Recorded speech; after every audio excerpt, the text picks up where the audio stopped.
யூனிவர்ஸ்க்கு புரியிற பாஷையில நம்ம பேசினா தான், அதுக்கு புரியும். நம்ம வந்து வேற ஒரு பாஷையில வந்து பேசுனோம்னா, அதுக்கு புரியாது. யூனிவர்ஸ் எப்பயுமே வந்து பார்த்தீங்கன்னா, அதுக்கு பாசிட்டிவான விஷயங்கள் தான் தெரியும்.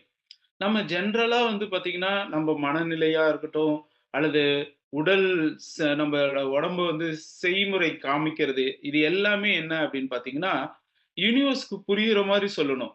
நம்ப தப்பான வார்த்தைகள புரிஞ்சுக்கிறோம் அப்படின்னு வச்சுக்கோங்களேன், அதுதான் யூனிவர்ஸ்க்கு புரியும். இப்போ நம்ம வந்து பார்த்தீங்கன்னா, எதிர் வீட்ல ஒருத்தரு கார் வாங்குறாரு. கார் வாங்குனோனே நம்ம வெளியில நின்னு அவரு கார் கெளம்பும்போது பார்க்குறோம்.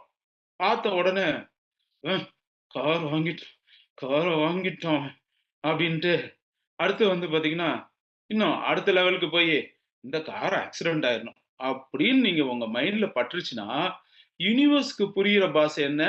ஓ! அடுத்தவங்க கார் வாங்குனா இவருக்கு பிடிக்காது போல இருக்குது. அடுத்தவங்கள இல்ல. கார் வாங்குனாவே இவருக்கு பிடிக்காது போல இருக்குது. கார் வாங்குனாவே இவருக்கு ஆக்சிடென்ட் ஆவணுன்றது போல இருக்குதுன்னு புரிஞ்சுகிட்டு, நம்ப எப்ப கார் வாங்குறோமோ, அப்போ நமக்குள்ள சந்தோஷத்தையும் குடுக்காது, அங்க ஆக்சிடென்ட்டையும் உருவாக்கும்.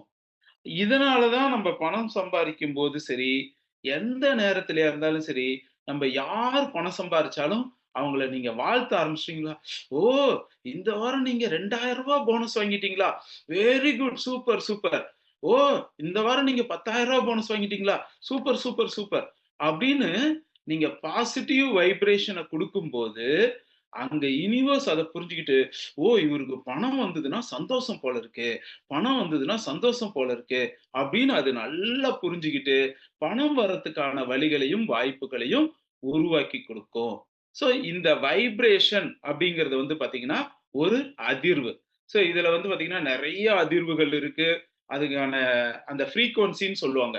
இந்த ஃப்ரீக்வன்சி வந்து பார்த்தீங்கன்னா, 432 ஃப்ரீக்வன்சி அப்படின்னு ஒண்ணு இருக்கு. 369 டெஸ்லா ஃப்ரீக்வன்சி அப்படின்னு இருக்கு.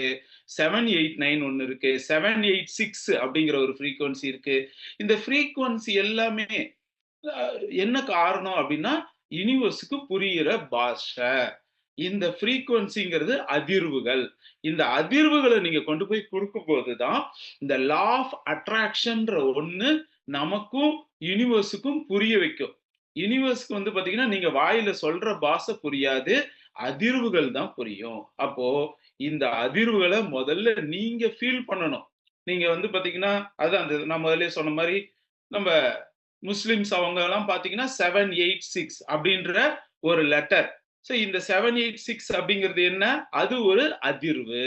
அதேபோல வந்து பார்த்தீங்கன்னா, நீங்க இந்த கந்த சஷ்டி கவசம் கேட்டீங்கன்னா, அதுல ர ர ர ர ர ர ட ட ட ட ட ட டு டு டு டு இது என்னடா இவன் ஓடுற ஓடுற மாரி எத எதையோ போட்டு வச்சிருக்கிறாரு.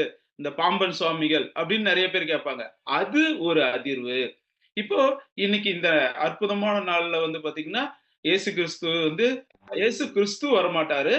ஒரு கிறிஸ்துமஸ் தாத்தா தான் நமக்கு வந்து பார்த்தீங்கன்னா, கிஃப்ட் குடுப்பாரு. அப்போ இது எல்லாமே அதிர்வுகள். இந்த அதிர்வுகள் அவங்க சொன்ன விஷயங்கள் எல்லாத்தையும் விட்டுட்டு, நம்ம வேற எங்கேயோ ஒரு இடத்துல டைவர்ட் ஆயிட்டு போயிட்டோம். அதனால நீங்க வந்து எந்த சாமி முக்கியம், எந்த சாமின்லாம் எனக்கு தெரியாது. கடவுள்ல நீங்க பார்த்துக்கோங்க. அது நான் பார்க்குற கடவுள் கடந்து உள்ள போற கடவுள தான் நான் பார்த்துட்டு இருக்கேன். அவங்க எல்லாருமே அதத்தான் சொல்றாங்க.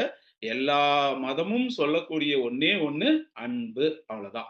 ஸோ இதுல நீங்க பணம் சம்பாரிக்கிறதுக்கான அன்பு அப்படிங்கிற அந்த அதிர்வ நீங்க குடுக்கும்போது தான், உங்களுக்கு வந்து பார்த்தீங்கன்னா, பெரிய பெரிய மாற்றங்கள கொண்டு வந்து குடுக்கும்.